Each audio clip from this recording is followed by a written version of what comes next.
तो यहाँ पर मैं कोलिजन एंड सेंटर ऑफ मास का वन शॉट देख रहा था फिजिक्स वाला का। तो यहाँ पर मुझे ये क्वेश्चन मिला जहाँ पे सर ने इसको थोड़ी डिफरेंट मेथड से ट्राई किया और मेरा मेथड थोड़ा डिफरेंट है और सर ने इसका आंसर स्लाइटली गलत कर दिया। इसका आंसर ऑप्शन बी होना चाहिए। 2 men of mass 40 kg and 20 kg are standing on a boat of mass 100.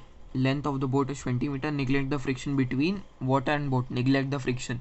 Find the displacement of the boat when each person reach at the middle of the boat. तो ये यहाँ पर आएंगे तब displace boat कहाँ पर होगी, left में होगी या राइट में होगी, वो हमें फाइंड करना है।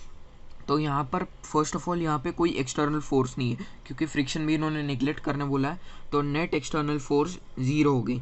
नेट एक्सटर्नल फोर्स ज़ीरो होगी तो एच वर्मा की सर की किताब से ये एक लाइन पढ़िए, the motion of centre of mass of system is not affected by internal forces if external forces add up to zero the centre of mass has no acceleration.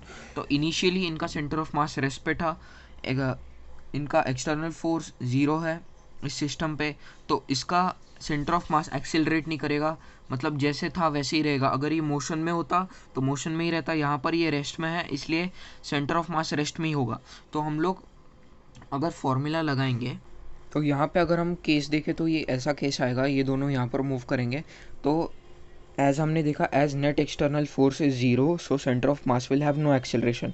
Net external force zero है, अगर ये boat moving में होती और ये move करते तो भी सेंटर ऑफ मास का एक्सेलरेशन जो होता वो ज़ीरो होता, वो centre of mass constant velocity से इनके साथ बढ़ता क्योंकि नेट एक्सटर्नल फोर्स ज़ीरो है। इसके लिए आप अलक पांडे सर के पुराने वीडियोस देख सकते हो, उन्होंने बहुत अच्छी तरीके से इसको एक्सप्लेन किया है।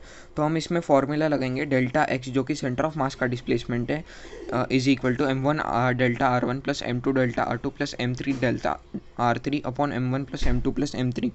तो बोट का जो सेंटर ऑफ मास है पूरे इसका वो तो ज़ीरो डिस्प्लेस करेगा क्योंकि नेट एक्सटर्नल फोर्स ज़ीरो है, तो एक्सेलरेशन नहीं होगा, मतलब इनिशियली जैसे वैसे ही होगा, मतलब सेंटर ऑफ मास इसका ज़ीरो होगा।